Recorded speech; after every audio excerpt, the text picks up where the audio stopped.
Welcome to my channel the proper guidance. আমি Pamela ma'am আজকে তোমাদের কাছে নিয়ে এসেছি ভয়েস চেঞ্জের একটা important topic about complex sentences. Passive voice of complex sentences.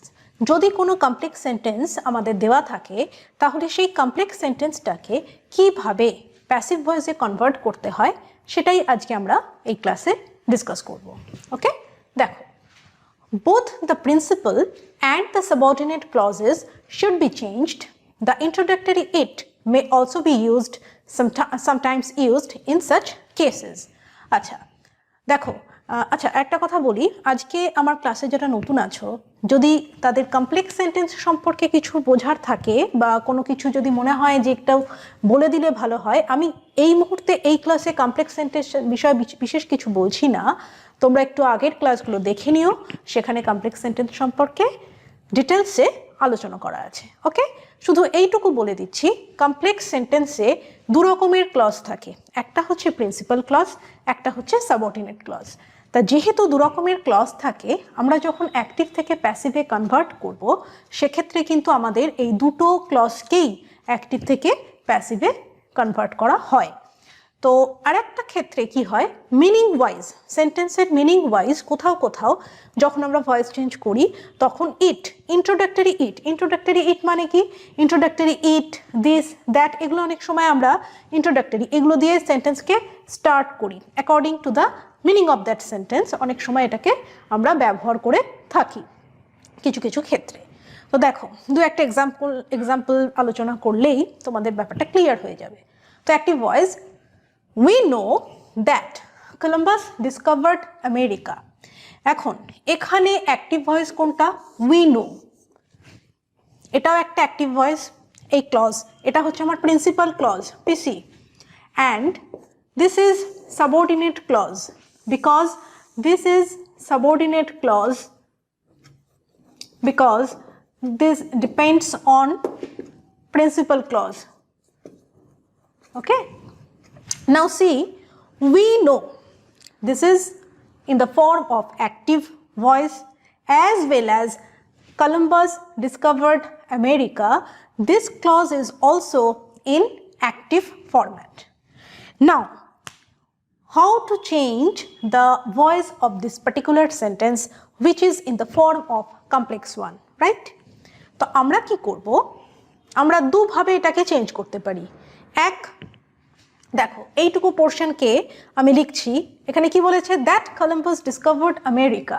তো আমরা বলছি that America was discovered by Columbus, এটা একটা section, is known to us, we know যেটা সেটাকে আমরা চেঞ্জ করছি ইজ নোন টু আস। কারণ আমরা কি জানি, যখন কোনো ভয়েস চেঞ্জ করা হয় কি হয়, ফার্স্ট তুমি দেখবে কি, দেখবে তার কোন টেন্সে আছে, রাইট? এটা পুরোটাই দেখো, উই নো যেটা সেটা রয়েছে হচ্ছে প্রেজেন্ট ইনডেফিনিট টেন্স। তাহলে প্রেজেন্ট ইনডেফিনিট টেন্সে যখন থাকবে, নেক্সট নিয়ম কি, এক তো দেখবো কোন টেন্সে আছে, তারপর according to that particular tense আমার কি আসবে, এখানে আসবে বি ভার্ব। আর বি ভার্বের পরে কি আসবে, বি ভার্বের পরে আসবে যে মেন ভার্ব থাকে, সেই মেন ভার্বের পাস্ট পার্টিসিপল ফর্ম, রাইট? আর তারপরে কি হয়, change of the pronoun, change of the pronoun according to the subject and object. Because active থেকে প্যাসিভে গেলে যে সাবজেক্ট থাকে সে অবজেক্ট হয়ে যায়, যে অবজেক্ট থাকে সে সাবজেক্ট হয়ে যায়। এই প্রত্যেকটা রুলস অ্যান্ড রেগুলেশনস তোমরা আগের ক্লাসে দেখেছো। তাহলে আমরা কি করছি, এই যে ফার্স্ট পার্ট প্রিন্সিপাল ক্লজ, এইটাকে যখন আমি চেঞ্জ করে লাস্টে চলে যাচ্ছে তখন আমরা লিখছি কি, is known to us. Now the question is, what is known to us? That particular line, that America was discovered by Columbus is known to us. এবার দেখো এই যে part that America was discovered, এখানটা এরকম কেন লিখলাম, কারণ দেখো এই যে সাবঅর্ডিনেট ক্লজ ছিল, সাবঅর্ডিনেট ক্লজের যে টেন্স সেটা কি আছে, সেটা দেখো পাস্ট ইনডেফিনিটে রয়েছে।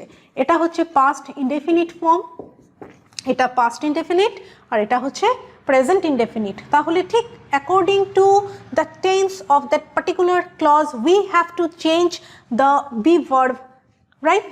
বি ভার্বটাই তো আমরা চেঞ্জ করব, আর এটা তো past participle form, past participle form তো দুটোর ক্ষেত্রে একই হবে। তো সেখানে সেই চেঞ্জটা দেখার দরকার নেই। আমরা মেইনলি যেটা ফোকাস করব এরকম সেন্টেন্সে সেটা হচ্ছে যে প্রত্যেকটা ক্লজের টেন্স কি আছে according to that particular tense, we have to bring the particular be verb there, right? তাহলে এখানে যেটা আসবে, এটা যেহেতু প্রেজেন্ট ইনডেফিনিট টেন্সে ছিল, এখানে ইজ এসছে, তারপরে নোন বসেছে। আর এখানে দেখো এটা যেহেতু ডিসকভার্ড, ইডি যোগ করা আছে মেন ভার্বের শেষে, তার মানে কি এটা পাস্ট ইনডেফিনিট ফর্মে আছে। চেঞ্জ করে দাও, পাস্ট ইনডেফিনিট ফর্মে বি ভার্ব কে আছে ওয়াজ, আর তার সঙ্গে যেটা বসবে ডিসকভার্ড। ডিসকভার্ড মিন্স ডিসকভারের সঙ্গে ইডি যোগ করে এটাকে পাস্ট পার্টিসিপল ফর্মে আমরা কনভার্ট করে দিলাম। তো দ্যাটস ওয়াই আমি কি লিখছি, that America was discovered by Columbus is known to us. Clear? এটা একটা ওয়ে, তুমি আইদার এইভাবে লিখতে পারো, অর যেটা আমি বলছিলাম ইন্ট্রোডাক্টরি ইট। ইন্ট্রোডাক্টরি ইট, ইট দিয়ে আমরা অনেক সময় কোনো সেন্টেন্সকে স্টার্ট করি। আমরা কিভাবে লিখতে পারি দেখো, এখানে তো প্রিন্সিপাল ক্লজ উই নো দিয়েছিল, এই পার্টটাকে আমি সামনে রেখে দিলাম। এটা যেমন লাস্টে লিখেছি, সেন্টেন্সটাকে সেন্স করার জন্য লাস্টে লিখেছি।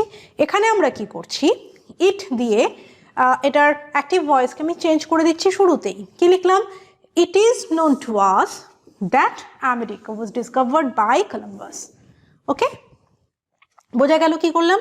এখানে ইন্ট্রোডাক্টরি ইট দিয়ে আমি যে প্রিন্সিপাল ক্লজ আছে তার ভয়েস চেঞ্জ করে এখানে দিয়ে সেন্টেন্সটাকে কমপ্লিট করছি। ওকে, তো দেখো তাহলে আমরা কি শিখলাম, যে both the principal and the subordinate clauses should be changed and we may use the introductory it somewhere in our examples. তো এখানে যেটা আছে, এখানে দুটো এক্সাম্পল নিয়েই ব্যাপারটা ক্লিয়ার করা গেল। ওকে, চলো নেক্সট ওয়ান নাম্বার 2।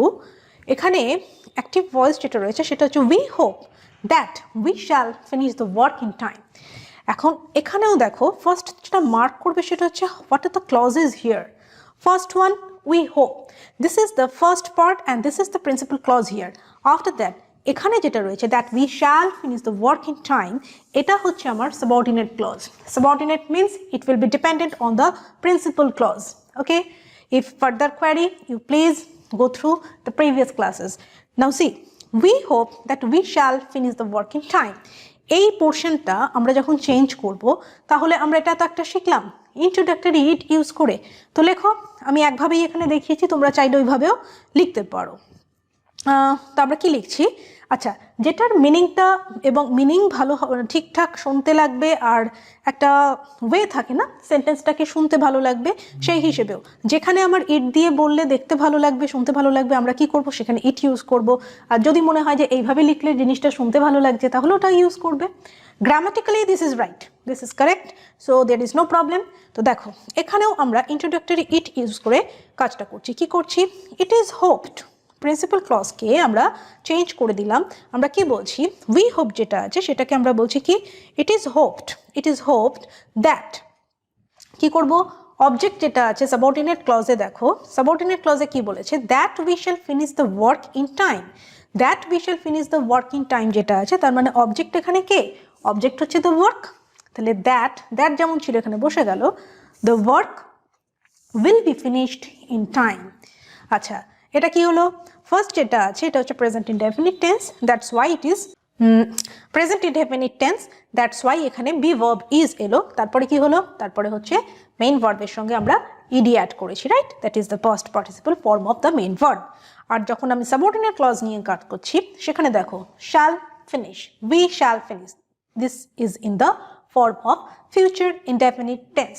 তাহলে ফিউচার ইনডেফিনিটে যখন আছে আমরা কিভাবে চেঞ্জ করব, rules according to the rules of voice change, we will write the sentence like this, that the work, object will be subject here, after that the tense will be written by this, will be the be verb here for future tense, future indefinite tense, and then we have to use the past participle form of the main verb in the subordinate clause, that is finish here. That's why we're writing like this, that the work will be finished in time. So what is the ultimate result? It is hoped that the work will be finished in time. Okay, বুঝতে পারছো? খুব ভালোভাবে দেখে দেখে বুঝবে, ছোট ছোট করে এই যেভাবে আমি গ্রুপ করে দিচ্ছি সেইভাবে দেখবার চেষ্টা করো, তাহলে বুঝতে সুবিধা হবে। ওকে, ফাইন, চলো next. I cannot depend on what he says. আচ্ছা, এই যে সেন্টেন্সটা I cannot depend on what he says, এখানে আমরা কিভাবে দেখব, I cannot depend on I cannot depend on what he says. দেখো দুটো part, first part I cannot depend on, এই যে পার্টটা এটা হচ্ছে আমার principal clause and this is the subordinate clause, this is PC principal clause. Now আমরা কিভাবে চেঞ্জ করছি, what he says I cannot depend দুটোই হচ্ছে প্রেজেন্ট ইনডেফিনিট ফর্মে আছে, সো আমরা লিখছি কি what is said by him, he says, তার মানে what is said be verb, past participle form of the main verb, and by him according to change subject will be object here.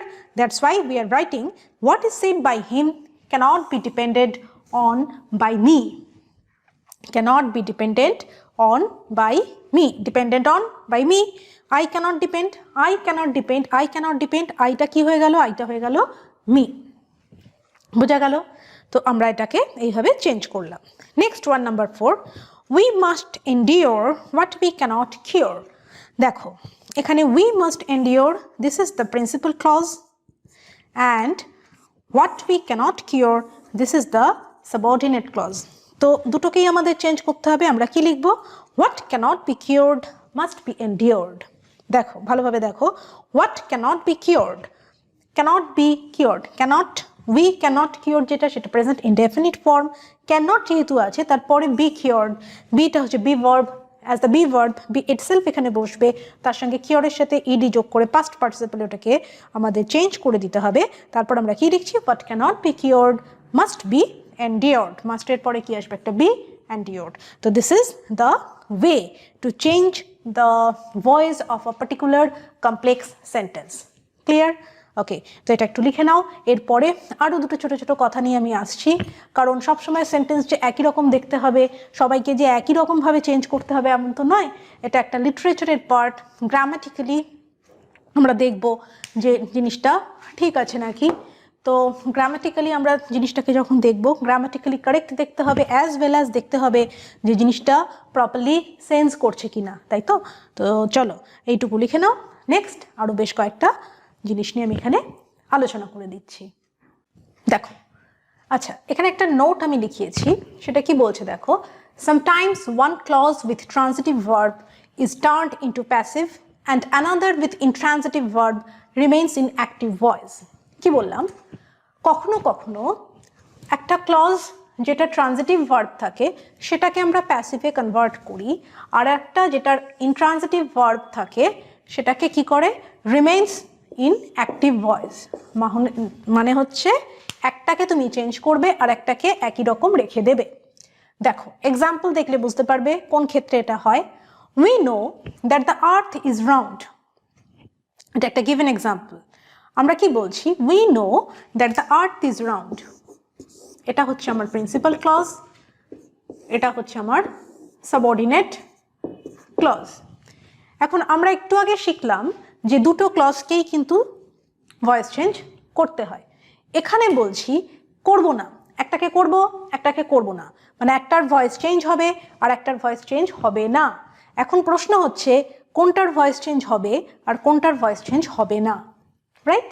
দেখো এটা কার উপর base করে হয়, base করে হয় হচ্ছে ভার্বের, what kind of verb is used here, type, ভার্বের টাইপ ওয়াইজ এটা চুজ করতে হয়। কিরকম, উই নো, আমরা জানি, আমরা কি জানি, যখন ভার্বকে কি বা কাকে দিয়ে প্রশ্ন করলে কোনো উত্তর পাওয়া যায় তখন আমরা তাকে কি বলি, ট্রানজিটিভ ভার্ব।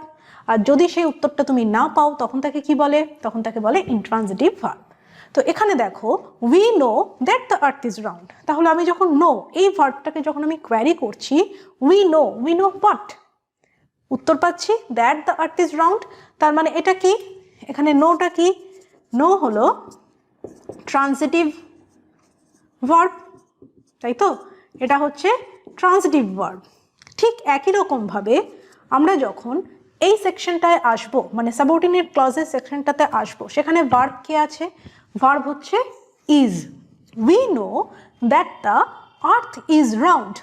এখন এই যে ইজ, এটা তো একটা বি ভার্ব, বি ভার্বকে আমি যদি জিজ্ঞেস করি কি হয়, বা সেটা কি সেভাবে তোমাকে উত্তর দিচ্ছে না। তো দ্য আর্থ ইজ রাউন্ড, এই যে সেকশনটা রয়েছে, এই ইজটা কি, ইজটা হচ্ছে ইনট্রানজিটিভ ভার্ব, ইনট্রানজিটিভ ভার্ব। সেক্ষেত্রে এই যে ভার্বটা রয়েছে ট্রানজিটিভ ভার্বের যে সেকশনটা রয়েছে সেটাকে আমরা কনভার্ট করব প্যাসিভে। আর উল্টো দিকে যেটা আর একটা পার্ট রয়েছে যেখানে আমার ইন্ট্রানজিটিভ ভার্ব রয়েছে সেটাকে আমরা কি করছি, রিমেইনস অ্যাক্টিভ ফর্মেই রাখছি, রিমেইনস অ্যাক্টিভ। একটাকে চেঞ্জ করলাম, একটাকে চেঞ্জ করলাম না। সেক্ষেত্রে আমরা কি লিখছি, যখন আমি চেঞ্জ করছি এখানে একটা ইন্ট্রোডাক্টরি ইট দিয়ে আমরা বলছি ইট is known to us. We থেকে কি হলো, উই থেকে হলো আস, কারণ আমরা জানি সাবজেক্টটা অবজেক্ট হয়ে যায়। তো it is known to us কি, that the earth is round, যেটা ছিল সেটাই আমরা লিখে দিলাম। তাহলে এটাও একটা উপায়, এইভাবেও কিন্তু আমরা চেঞ্জ করে থাকি। ওকে, এটা ভয়েস চেঞ্জের একটা উপায়। তাহলে এটা লিখে নাও। এরপরে আরও দুটো ছোট ছোট নোটস এখানে আমি দিয়ে দিচ্ছি। ওকে, লিখে নাও। দেখো, আচ্ছা এখানে কি বলছি, double passive in a simple sentence or in one clause should be avoided as they may lead to wrong meaning. আচ্ছা এটা মানে কি, দেখো অনেক সময় কিছু সেন্টেন্স থাকে যেখানে ডাবল প্যাসিভের স্কোপ থাকে, বাট আমরা সেই স্কোপটাকে অ্যাভয়েড করব। কেন অ্যাভয়েড করব? ইন দ্যাট সেন্স যখন ওটাকে আমরা ডাবল প্যাসিভ করতে যাব সেক্ষেত্রে অনেক সময় হয় কি, মিনিংটাই চেঞ্জ হয়ে যেতে পারে, একটা রং মিনিংকে লিড করতে পারে। সেই কারণে আমরা কি করব, double passive in a simple sentence or in one clause, এরকম কোনো ক্ষেত্রে সেই জিনিসটাকে আমরা বেটার টু অ্যাভয়েড ইট। একটা এক্সাম্পল আমি দিয়েছি, সেই এক্সাম্পলটা দেখলে তোমরা বুঝতে পারবে। অ্যাক্টিভ ভয়েসে একটা এক্সাম্পল দেওয়া আছে, দেখো, they proposed to hold a meeting, they proposed to hold a meeting. তাহলে দেখো এখানে একটা পাচ্ছি ভার্ব, এখানে একটা পাচ্ছি to hold, infinitive verb, a meeting. এখন এটাকে যদি আমি প্যাসিভ ফর্মে লিখি তাহলে আমি কিভাবে লিখব, দুভাবে লিখতে পারি। এক, দে প্রপোজড, তো এই জিনিসটাকে টু হোল্ড আ মিটিং, এই সেকশনটাকে আমি কোনো রকমভাবেই চেঞ্জ করলাম না। টু হোল্ড আ মিটিং এটাকে কিন্তু আমরা চেঞ্জ করলে, এই সেকশনটাকে যদি চেঞ্জ করা যেত, এটাকে যেত তো। টু হোল্ড ইনফিনিটিভ ভার্বে আছে, ইনফিনিটিভ ভার্বের চেঞ্জ কি করে হয় সেটা রুল আমরা দেখেছি কিভাবে হয়। টু এর পর একটা বি আসে আর মেন ভার্বের পাস্ট পার্টিসিপল মানে টু বি হেল্ড, এইভাবে আমরা সেটাকে প্যাসিভে চেঞ্জ করতে পারি।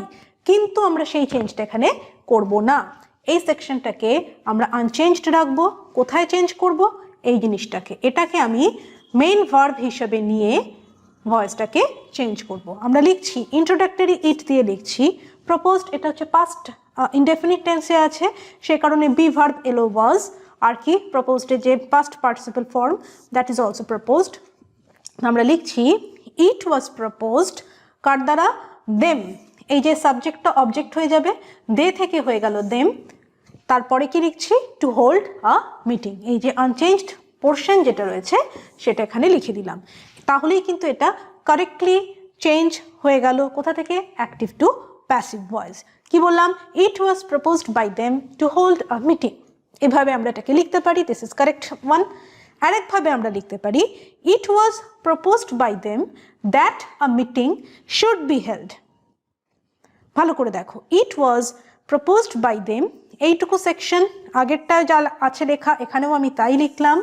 তারপরে কি লিখছি, that a meeting should be held, এখানে যেটা টু হোল্ড আ মিটিং ছিল সেখানে আমি শুড দিয়ে, শুড বি হেল্ড দিয়ে এটাকে আমি চেঞ্জ করে দিলাম, that a meeting should be held.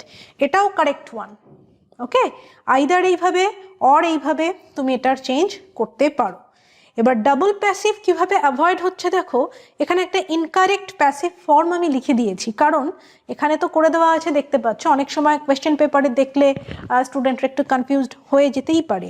এরকম একটা সেন্টেন্স ধরে দেওয়া আছে, they propose to hold a meeting, কেউ লিখলো a meeting was proposed to be held by them, লিখতেই পারে, কারণ আমরা তো জানি যে এখানে কি সাবজেক্টটা অবজেক্ট হবে, অবজেক্টটা সাবজেক্ট হবে, এ তো প্রথম থেকেই পড়ে আসছি। তাহলে এখানে অবজেক্ট আছে মিটিং, কেউ লিখলো মিটিং, তারপর লিখলো was proposed to be held by them, এটা কিন্তু completely incorrect form. Meeting was proposed to be held by them, এই সেন্টেন্সটা এইভাবে লেখা হয় না। তাহলে বোঝা গেল এটাকে লিখতে গেলে আমরা কিভাবে লিখবো, either this way or that way. তো এইগুলো ছোট্ট ছোট্ট জিনিস আমি এক্সাম্পল নিয়ে দেখিয়ে দিলাম। এইরকম ধরনের কোনো সেন্টেন্স যখন মিন করবে তখন তোমরা এইভাবে আনসার করতে পারো। তো they propose to hold a meeting, এই ধরনের কোনো কোশ্চেন যখন আর একবার চেঞ্জ করবে তখন এইভাবে তোমরা চেঞ্জ করতে পারো। তো এটা লিখে নাও। আর দুটো ছোট ছোট কথায় আসবো, এসে আজকের ক্লাসটা আমি কমপ্লিট করবো। এটা লিখে নাও। দেখো এখানে বেশ কিছু এক্সাম্পল আমি নিয়েছি, যেখানে কি বলছে passive voice with different prepositions. আমরা যখন প্যাসিভ ভয়েসে চেঞ্জ করি তখন একটা প্রিপোজিশন আসে, সেটা কি বেশিরভাগ ক্ষেত্রে আসে হচ্ছে আমরা বাই দিয়ে লিখি। তো সাবজেক্টটা যখন অবজেক্ট হয় তখন আমরা চেঞ্জ করি, আই থাকলে মি করি বাই মি, হি থাকলে সেটাকে আমরা চেঞ্জ করে লিখি বাই হিম, দে থাকলে চেঞ্জ করে লিখি বাই দেম, এইভাবে চেঞ্জ হয়।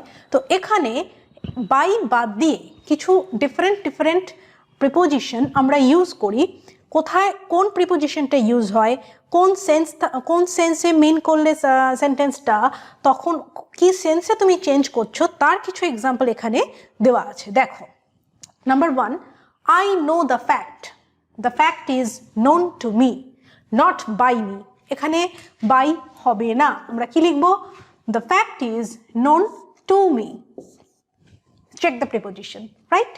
ওকে, আচ্ছা ভয়েস চেঞ্জ কিভাবে হচ্ছে সেটা আর আমি বলছি না, আমি এখানে শুধুমাত্র প্রিপোজিশন নিয়ে কথা বলছি, কারণ এতক্ষণে তোমরা কিভাবে ভয়েস চেঞ্জ হচ্ছে রুলস রেগুলেশন তোমাদের এতদিনে ঠিকঠাক হয়ে যাওয়ার কথা। ওকে, দেখো next example, his conduct shocked me. এরকম যখন থাকবে আমি কি লিখছি, মিটা হয়ে গেল I was shocked at his conduct. By হলো না, এখানে কি বসলো, এখানে অ্যাট ইউজ হলো। Next, light filled the room. The room was filled with light, not by the light. Clear?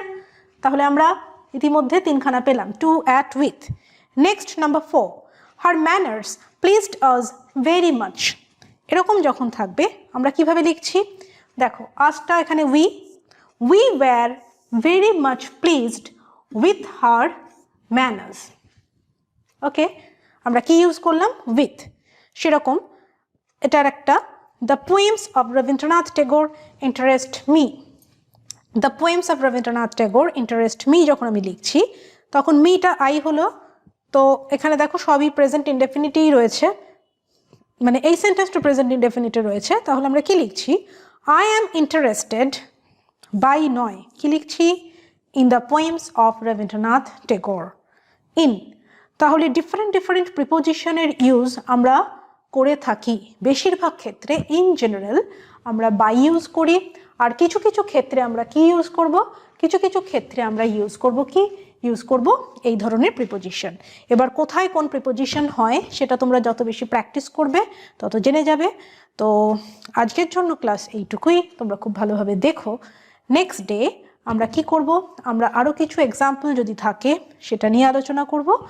আর তোমরা একটা কাজ করবে, তোমাদের জন্য যেটা কাজ থাকবে সেটা হচ্ছে তোমরা যে বইটা ফলো করো, যে কেউ একটা স্ট্যান্ডার্ড ইংলিশ গ্রামার বুক যেটা ফলো করো, সেখান থেকে ভয়েস চেঞ্জ চ্যাপ্টারটা কমপ্লিটলি দেখে নেবে। সেখানে যদি এমন কোনো টপিক থাকে যেটা বুঝতে পারছো না, আমাকে একটু কমেন্ট করে জানাবে, আমি একটা ক্লাস নিয়ে তোমাদের বুঝিয়ে দেবো। আর এক্সারসাইজে যেগুলো থাকবে সেগুলো নিজেরা সলভ করার চেষ্টা করবে। যদি নিজে না করো, প্র্যাকটিস না করলে কিন্তু এগুলো অসুবিধা হবে। ওকে, চলো তাহলে আজকে আমরা ভয়েস চেঞ্জটা মোটামুটি কমপ্লিট করলাম। আরও যদি এক্সট্রা কোনো নোটস থাকে, আরও অন্য ধরনের কিছু পাই, আমি নেক্সট আর একটা ক্লাস নিয়ে ফাইনালি এটাকে কমপ্লিট করে দেবো। Okay, till then take care and thank you for watching.